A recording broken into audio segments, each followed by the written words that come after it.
bueno, una enfermedad de la que ahora mismo soy paciente y bueno, pues un inconveniente o un tropiezo que surge en la vida y que, bueno, pues después de llevar un tiempo veo que hay que ir acondicionándose a ello.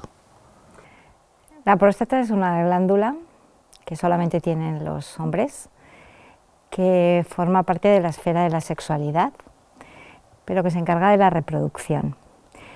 Es decir, es una glándula sexual que se va a encargar de la fertilidad y de capacitar a los espermatozoides para que sean fértiles.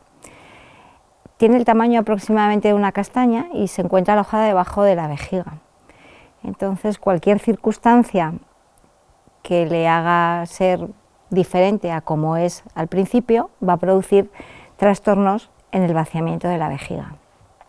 De ahí que es muy paradójico que, siendo una glándula sexual, produzca síntomas miccionales, produzca síntomas al orinar. También se encuentra cerca del recto y por lo tanto va a ser una glándula que vamos a tener una gran accesibilidad para ser explorada. Luego es una suerte que podamos captar enfermedades simplemente con una exploración física.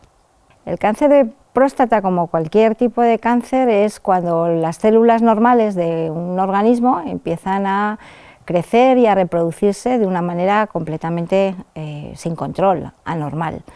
Y por lo tanto el cáncer de próstata es cuando las células prostáticas ocurre esto en ellas, que empiezan a crecer de una manera desordenada, sin ningún tipo de control, y hablamos de procesos malignos. Hablamos de procesos, por lo tanto, descontrolados, pero hacia un sentido no bueno, maligno. La historia natural del cáncer de próstata es muy larga y muy diferente, muy conocida a lo largo de toda su evolución.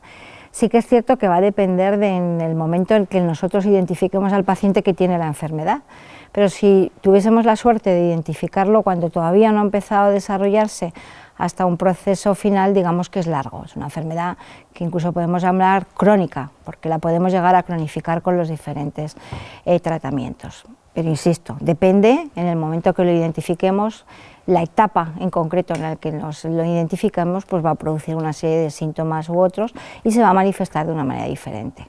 En general es un cáncer de crecimiento lento. Sí que es cierto que va a haber grupos de más riesgo, de mayor peligrosidad o de mayor velocidad en cuanto a la progresión, que nos van a tener que espabilar un poco a la hora de poner un tratamiento más adecuado. Pero en general es una enfermedad crónica, diría yo, de larga evolución y no demasiado agresiva en cuanto a su pronóstico. Es el cáncer más frecuente en los varones, en algunas series aparece como el segundo, pero podemos decir que es el mayor que aparece en ellos, y sobre todo a partir de una edad. Es decir, a partir de los 60, 65 años es todavía mucho más frecuente, crece con la edad, la frecuencia. El cáncer de próstata, como cualquier otro cáncer, al fin y al cabo es crecimiento anómalo de las células que se encuentran en la próstata. Esto para el paciente pues tiene, como nos podemos imaginar, muchas implicaciones. Desde el plano físico, pues la pérdida de la aparente, mejor dicho, pérdida de su salud, y desde el plano psicológico, que al final es a lo que nosotros trabajamos, bueno, pues empieza un duelo por esa pérdida de la salud que hemos dicho, se enfrenta a una serie de cambios en su vida, a cómo se encuentre físicamente, a sus relaciones sociales, las dinámicas familiares y por supuesto en el plano emocional y psicológico.